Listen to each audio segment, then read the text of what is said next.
Bonjour, bienvenue dans le podcast L'histoire des Germains, des Francs et des Mérovingiens.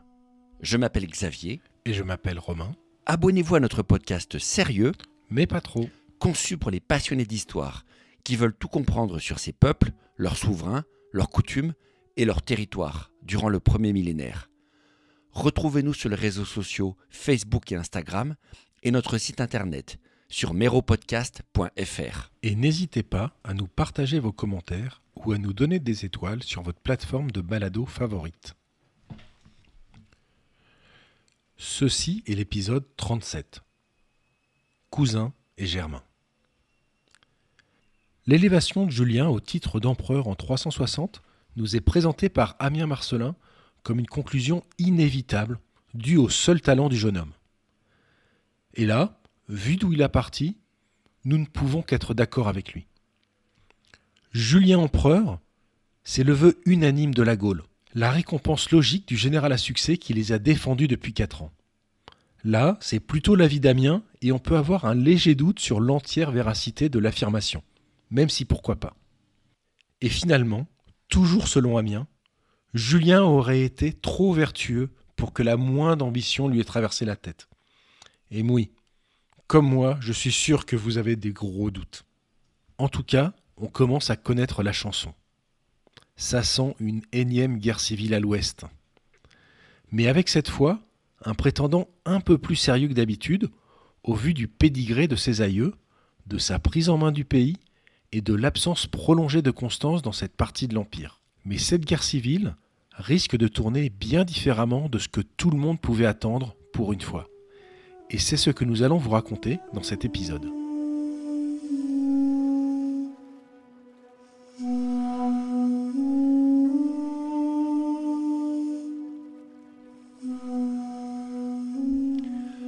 Une petite histoire résume bien l'action radicale de Julien en Gaule.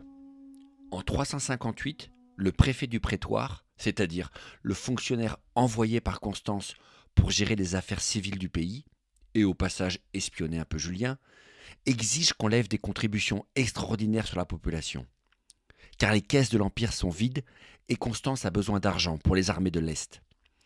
La province a bien pu être dévastée économiquement depuis 10 ans, les ordres sont les ordres, et la Gaule doit cracher les sommes dues immédiatement. Même si l'injustice du projet pèsera sur les plus pauvres et finira de ruiner la région pour un certain temps, Constance attend ses taxes en 358. Mais Julien va se dresser contre ce projet, en outrepassant ses pouvoirs militaires et en défiant l'autorité de Constance et de son envoyé. Il refuse carrément le plan du préfet et va même jusqu'à jeter en public le papyrus qu'on lui demande de contresigner dans son palais parisien. Le préfet ira bien se plaindre à Constance, qui, à son tour, enverra une lettre de rappel à l'ordre à Julien. Une lettre à laquelle le César va répondre poliment en expliquant tout simplement que c'est un plan inepte. Et Julien va continuer de plus belle à défier les directives de l'empereur, son cousin, se doutant bien que de toute façon, personne ne peut plus le forcer à quoi que ce soit maintenant. Un refus ferme, bien qu'illégal, au nom du bien-être de la Gaule, que Julien saura médiatiser intelligemment. Finalement, Julien va réussir un coup improbable, en baissant le taux d'imposition, mais en mettant en place une politique de collecte ultra efficace, notamment auprès des plus riches qui arrivaient à se débrouiller pour ne jamais rien payer. Une stratégie payante pour le coup, qui garantit la levée des contributions impériales requises de 358 et qui assure au passage une popularité extraordinaire à Julien en Gaule. Une belle histoire tout ça, probablement vrai d'ailleurs. En tout cas, qui cadre avec le jugement de la plupart des auteurs antiques sur le règne de Julien et son efficacité. Mais il ne faut pas se leurrer non plus. Dans l'Empire, ce n'est pas le peuple qui fait les empereurs. Ce n'est pas un concours de popularité parmi les civils évaluant la bonne gouvernance de leurs dirigeants. C'est l'armée qui fait les empereurs, et personne d'autre. Et c'est l'armée qui a mis Julien sur le trône en mars 360. Une armée qui a profité aussi largement du retour à la stabilité économique et des livraisons de grains arrivant par convois entiers de Bretagne, une fois la navigation rétablie sur le Rhin. Une armée bien nourrie et bien commandé, qui a pu aller piller ou imposer des tribus aux Germains libres à la suite de guerres, soi-disant toujours défensives, mais qui finissent étrangement, assez souvent, par de la pacification de tribus de la région, qu'elles aient cherché les problèmes ou non. Une armée qui, sans surprise, n'est pas motivée pour partir à l'Est, servir comme force auxiliaire de l'armée impériale, aux prises avec une guerre mal embarquée qu'elle est en train de perdre et qui n'a pas rapporté un sou aux soldats d'Orient. Bref, jusqu'ici, c'est aussi basique que plausible ton histoire. Le pouvoir, l'argent, une bonne dose d'égoïsme et un peu de xénophobie pour couronner le tout. Et on imagine en effet facilement que c'est bien ça, le cocktail qui rentre en ligne de compte. Enfin, du coup, tu tues un peu le rêve en réduisant le coup de Julien à un vulgaire coup d'état militaire. Mais maintenant que vous avez un peu l'habitude, je suppose que vous serez assez d'accord avec moi pour dire que c'était inévitable. Qu'avec une armée assez importante et aussi loin du centre de gravité de l'Empire, que Julien soit tenté de consolider son propre bloc de pouvoir, et ce, quelles que soient les salades que nous vend Amien de Tarascon et ses collègues. Julien, en bon stratège, a tout simplement bien mené sa barque pour se bâtir un pouvoir autonome. Et l'étape suivante, vous me direz ? Eh bien, si on se fie au processus habituel, c'est pas une cousinade qui nous attend, mais un bon vieux règlement de compte familial à la romaine. N'est-ce pas ? Si on est honnête, hormis l'aspect familial, mais pour le coup, les liens familiaux n'ont jamais trop compté chez les Constantiniens, si on est honnête donc, l'histoire de Julien ressemble à 2 gouttes d'eau à la demi-douzaine d'histoires qu'on vous a déjà racontées. Du genre, il était une fois un bon général qui s'appelait Bip. et qui défendait seul et avec bravoure le nord de la Gaule contre les méchants barbares. L'empereur Bip. l'avait laissé tomber, et le général Bip. était seul avec son armée à défendre son coin perdu d'empire et réduit à la dernière extrémité. Il a été obligé d'usurper le trône à son corps défendant, car son insolent succès le rendait trop populaire parmi la population. Bon, vous voyez à peu près le genre d'histoire. Remplacez le bip par Posthume, sous Galien en 260, ou Carausius, sous Maximien en 290, ou Constantin lui-même, au début de sa carrière sous Galère en 308, ou encore Magnence, ou encore Sylvain contre Constance II dans les années 50, et vous verrez que le scénario fonctionne pas mal. Et encore, on ne vous a parlé durant le podcast que des principaux acteurs qui disposent d'un lien plus ou moins proche avec les Francs. On ne vous a pas donné la liste complète. Et donc, personne ne sera surpris d'apprendre que Julien va utiliser la même ficelle que tous les autres ont tenté avant lui. À savoir, tenter la conciliation en demandant une simple reconnaissance de son titre d'empereur. Aucune agression militaire ou verbale de sa part. Non, de simples demandes polies et respectueuses de reconnaissance en tant qu'empereur en second, avec de la déférence pour l'auguste seigneur et en promettant un vague assujettissement. Julien déroule le kit du parfait petit usurpateur chafouin de l'Ouest, qui tente de se hisser au sommet en prétendant qu'il ne dérange personne et que tout le monde peut vivre en paix. Il reste bien sagement sur sa frontière durant l'année 360, en gardant la Gaule sans lancer d'offensive, prétendant être en parfait accord avec Constance et demandant même à ses ateliers de frapper des monnaies mettant en scène les 2 empereurs, côte à côte. Et puis, il se remet à envoyer des lettres à son cher cousin. Des lettres à faire pleurer dans les chaumières, où il se répand en marque de déférence et où il jure sa fidélité. Où il explique qu'il a pris le trône surtout pour éviter qu'un autre usurpateur mal intentionné ne s'impose. Quelques mois d'amusement, où Julien tente par tous les moyens d'expliquer à Constance qu'il l'a bien poignardé dans le dos, mais pour son bien, et qu'un arrangement doit donc être possible avec le cousin. Est-ce que quelqu'un est dupe de ce sketch ? Sans doute pas. Mais Julien a un as dans sa manche. En tout cas, il l'imagine. Et cet as, c'est le roi sassanide, qui continue son attaque massive sur la frontière de Mésopotamie. Une guerre terrible, des milliers de combattants à des kilomètres de la Gaule, qui retient Constance loin du problème Julien. Le César Auguste de l'Ouest sait qu'en 360, qu'il le veuille ou non, l'intérêt de Constance, c'est d'accepter le fait accompli. Tout bêtement, parce qu'il a déjà trop de problèmes sur les bras. Alors ça, c'est le narratif, comme on dit maintenant. Mais si on regarde un peu plus en profondeur, et surtout que l'on compare rationnellement la partie d'Empire que contrôle Julien, à savoir les 2 diocèses de Gaule et de Britannie, on se rend compte que cela ne pèse pas bien lourd face à tout le reste de l'Empire.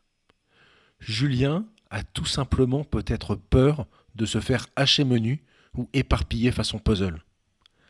Et je le comprends bien volontiers, car que ce soit pour la population, l'économie ou la taille des armées, l'Ouest est certes une région importante, mais qui n'a pas la masse critique suffisante pour faire douter le reste de l'Empire. Il faut se rappeler qu'à cette période, toutes les grandes villes de l'Empire sont à l'Est. Par exemple, les Constantinople, Éphèse, Alexandrie, et toute la richesse et le pouvoir qu'elles génèrent sont en Orient. De même que les grandes régions agricoles et nourricières que sont l'Égypte et l'Afrique du Nord. Il y a bien une raison pour laquelle les usurpateurs de l'Ouest se la sont joués profil bas au début. Et pourquoi Julien suit également ce schéma. Sur le papier, en cas de guerre civile bloc contre bloc, l'Ouest n'a aucune chance de gagner contre l'Est. Ou tout du moins pas à la loyale. Et c'est probablement le calcul que fait Julien. Essayer d'amadouer son cousin pour qu'il ne lui refasse pas le coup du rouleau compresseur, comme il l'a fait à Magnance 10 ans plus tôt. Et pendant que la négociation s'installe entre les deux hommes, pour ne pas perdre la main, Julien va continuer son travail en Gaule. C'est-à-dire, si on garde une vision désintéressée et altruiste, sécuriser son bout d'empire en combattant les menaces aux frontières pour le bien de tous. Et si on est plutôt tenant du Julien machiavélique, c'est une continuation de sa politique d'agression en Germanie pour gonfler son trésor de guerre et recruter des mercenaires ou des prisonniers. Et si on est partisan de la réelle politique, on voit bien que cela peut également être les deux à la fois. Mais nous ne saurons probablement jamais la vérité. En tout cas, c'est là qu'on apprend qu'une dernière opération de Julien a lieu au printemps 360. Une dernière campagne éclair où le César traverse le Rhin vers Xanthène en Allemagne moderne et va frapper à nouveau une tribu nommée Franc-Attuaire, accusée dans les textes, mais c'est bien commode, de mener des incursions en Gaule. Une campagne rondement menée, où Julien écrase les vilains pillards, en tue une bonne partie, emmène le reste en prisonniers de guerre et s'assure de leur parfaite soumission dorénavant. Il est assez difficile de vous donner plus de détails, vu que l'auteur ne nous en donne pas plus, et que les raisons profondes de la campagne restent aussi fumeuses que d'habitude. Même si les Attuaires sont un peuple inconnu jusque-là, une nouvelle nation de Francs, vivant derrière le Rhin et constituée à la frontière entre les Pays-Bas et l'Allemagne moderne. Ce qui est vraiment intriguant d'ailleurs, c'est cette nouvelle dimension accolée au nom de Francs. Rappelez-vous, jusqu'à maintenant, la vision généralement acceptée par les historiens, une fois qu'on a écarté les mythes, était celle d'un label, pas d'une nation. Les Romains connaissaient les tribus éparses de Germains libres vivant le long de la basse vallée du Rhin et exploitant les terres agricoles dans les Pays-Bas ou au nord de l'Allemagne. Toutes ces peuplades que ce bon vieux Tacite nous a fait découvrir dans son ouvrage, les chamades, les chatuaires, les chauques, et issus de ces peuples, des bandes de pillards regroupant des guerriers des différentes tribus, avec des liens plus ou moins forts avec leur communauté d'origine, se sont fait connaître progressivement sous le nom de Francs. Mais à partir de cette décennie, changement de programme, puisqu'on découvre dans les textes deux nouvelles tribus littéralement nommées Franques, avec un territoire défini et une existence en tant que peuple. Les Attuaires donc, qui se manifestent tout à coup côté outre-Rhin, et les Saliens, dont on a parlé à l'épisode précédent. Et ça, c'est quand même un sacré changement. C'est vrai que Franc, c'est un peu comme une marque de guerrier en pleine expansion. Une espèce de surnom à deux balles, genre les hardis ou les braves en langage germanique. Un surnom pour désigner un paquet de gars patibulaires, remplis de testostérone, au lifestyle un peu rock'n'roll. Mais qui n'ont pas encore le niveau pour se mesurer aux Goths, aux Sarmates et autres Vandales, même s'ils se donnent du mal pour se faire un nom. D'ailleurs, on soupçonne même qu'au bout d'un moment, certains Germains vivant dans l'Empire ont pu préférer par facilité utiliser ce sobriquet pour se faire connaître de l'armée romaine, plutôt que leur véritable identité tribale. Un genre d'association de franchisés dont le slogan bien racoleur serait « Défendre tout ce qui compte pour vous ». Faut dire que tout de suite, ça en jetait un peu plus pour un soldat que de se revendiquer du nom des gros bras du Nord, plutôt que d'un nom de tribu imprononçable dont tout le monde se foutait à Rome. Mais quoi qu'il en soit, c'est un gros basculement. Deux noms de tribus de Francs qui apparaissent d'un coup, un siècle après leur arrivée sur scène. Alors, vraie évolution ou juste une nouvelle campagne marketing ? Ce basculement interroge quand même pas mal, vu que si vous êtes un peu familier avec l'histoire des Francs et des Mérovingiens, vous avez sans doute entendu parler des Saliens, ou en tout cas de leur contribution célèbre à l'histoire de France future, avec la fameuse loi salique, dont on reparlera un jour. Alors si on laisse de côté les actuaires, dont on ne sait rien, l'identité des Francs-Saliens est une question troublante pour nous. Parce qu'à part leur arrivée dans les textes à partir de 360 et leur localisation à l'embouchure du Rhin dans les Pays-Bas modernes, le reste est quand même très vague. Déjà, le nom a une origine obscure pour le moins.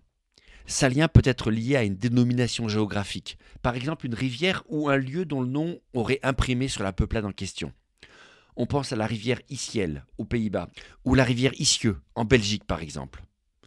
Une autre théorie tourne autour du sel marin, ressource que les Saliens auraient exploitée dans la région de la mer du Nord et dont le nom aurait imprimé là aussi sur le peuple. Enfin, ça peut aussi être un sobriquet en langue germanique, du genre compagnon apparemment. Donc pour se résumer, on n'en sait à peu près rien. Et leur origine est aussi mystérieuse que leur nom.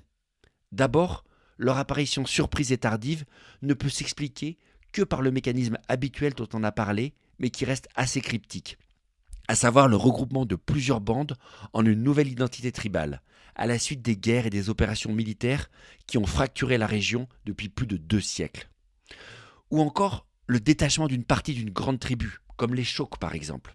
Dans les 2 cas, on imagine qu'un nouveau groupe apparaît pendant le IVe siècle et va agglomérer les Germains de l'embouchure du Rhin autour du nom de Francs-Saliens, en supplantant progressivement les vieilles appellations. Mais ce n'est pas ça le plus curieux. Non, ce qui est un peu surprenant, en lisant attentivement Ammien Marcellin, c'est que cette tribu semble plutôt vivre rive gauche du Rhin, et pas rive droite. Comme si cette fameuse tribu avait eu une longue vie à l'intérieur de l'Empire, sous une vague autorité romaine, voire qu'elle se serait carrément formée à l'intérieur des bornes de l'Empire romain. Une gestation assez bizarre donc, peut-être en semi-autonomie, en Batavie, la région lacustre à l'embouchure du Rhin. Les Saliens sont-ils liés aux descendants des Germains de Génobo, matés par Constance Chlore en 296, et qu'il a apparemment installé à cet endroit en terre romaine, ou ce ne sont que de simples bandes de migrants qui ont fini par se regrouper en une nouvelle tribu? Les deux sont possibles, et ça expliquerait dans les 2 cas un trait original des Saliens. Qu'ils n'ont pas l'air furieusement anti-romains comme peuple. Par exemple, le premier d'entre eux qu'on connaisse est le fameux Charietto, le bandit qui travaille directement pour les Romains contre les autres barbares. Zosime, si vous vous rappelez, qui nous racontait son histoire, décrit d'ailleurs les Saliens comme servant de tampon pour Rome, contre les Saxons plus au nord, qui veulent piller l'Empire. Un peuple germanique utilisé comme garde-frontière au nord pour le compte de Rome. Et rappelez-vous ce que disait Ammien, l'auteur le plus proche des événements, qui nous a décrit la campagne en traître menée contre eux par Julien, après leur exigence d'être laissés tranquilles. Le Romain explicite sans détour que, contrairement aux Chamaves, comme à tous les autres exemples de l'époque, les Saliens ne sont pas renvoyés hors de l'Empire à la fin de la campagne. Pas du tout même. Julien accepte leur implantation au Toxandrie, une terre romaine plus au sud que la Batavie, et qui couvre le sud des Pays-Bas modernes et le nord de la Belgique. Ce serait donc ça la particularité des Saliens pour toi.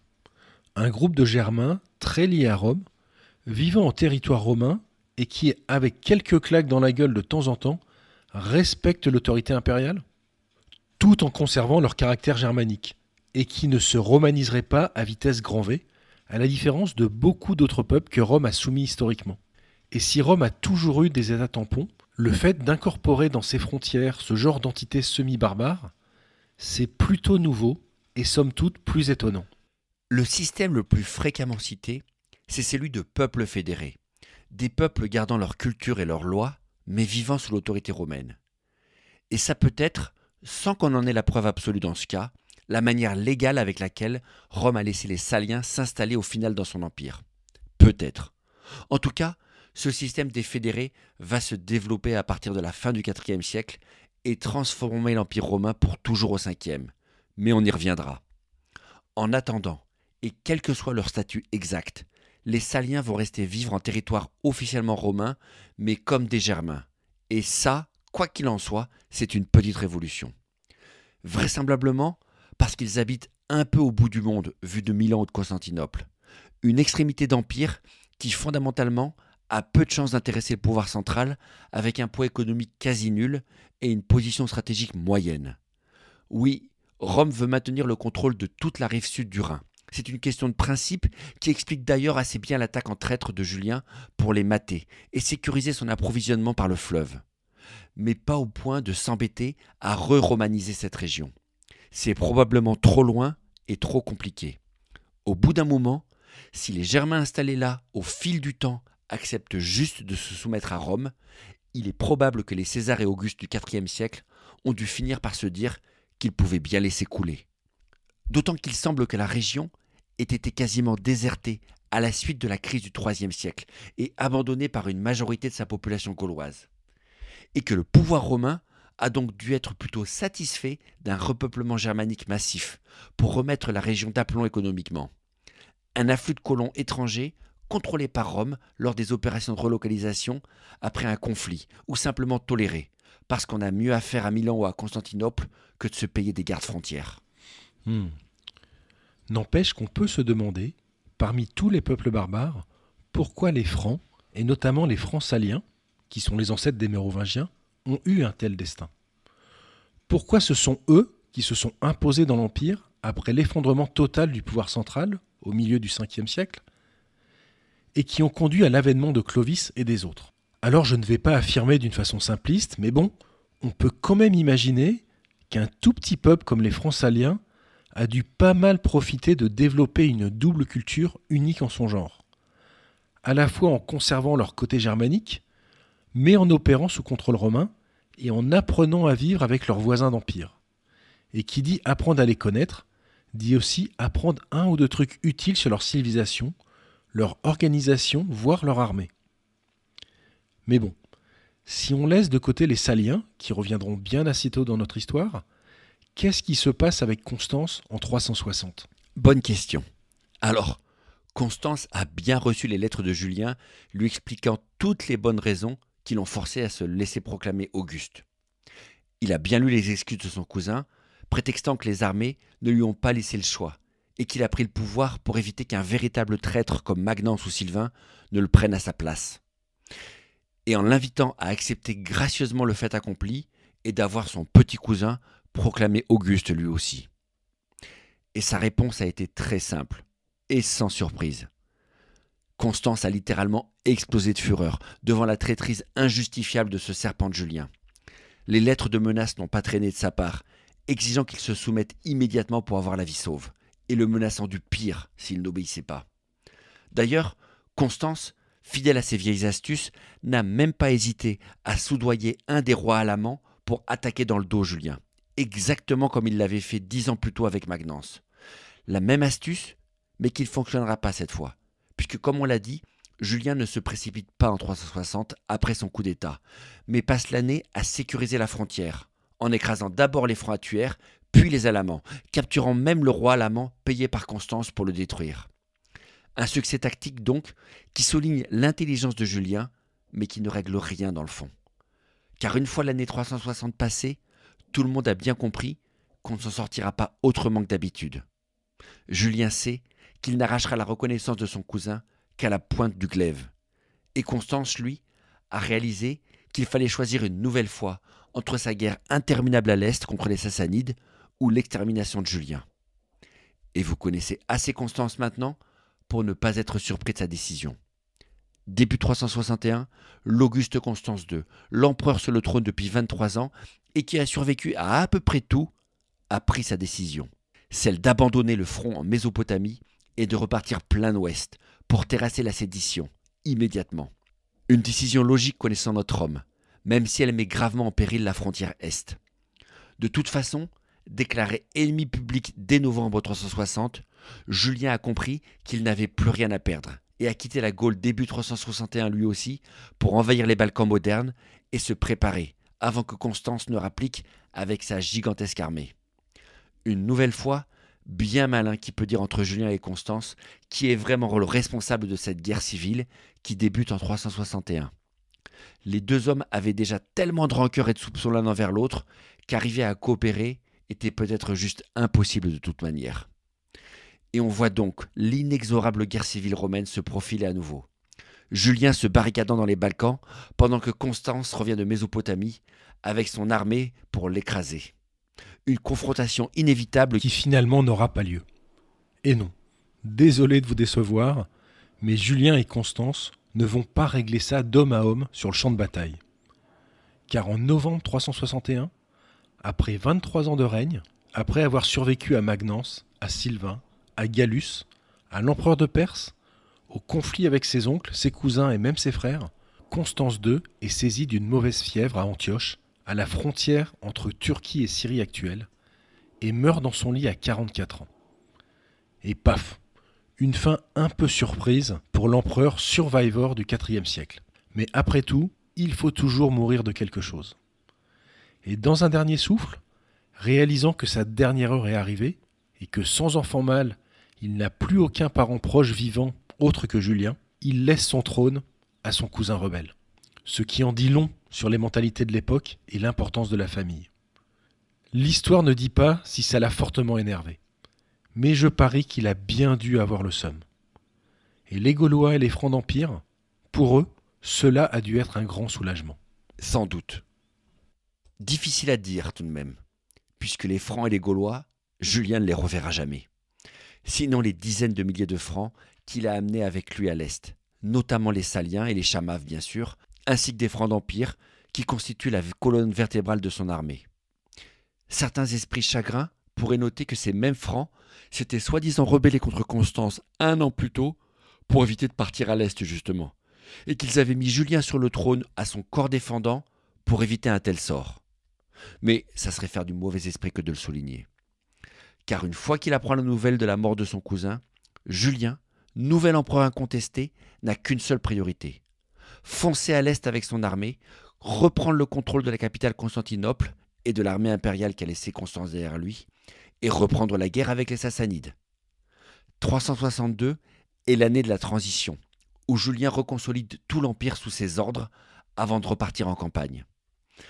Une petite reprise en main où on élimine quelques sbires de Constance contre qui il a gardé une dent.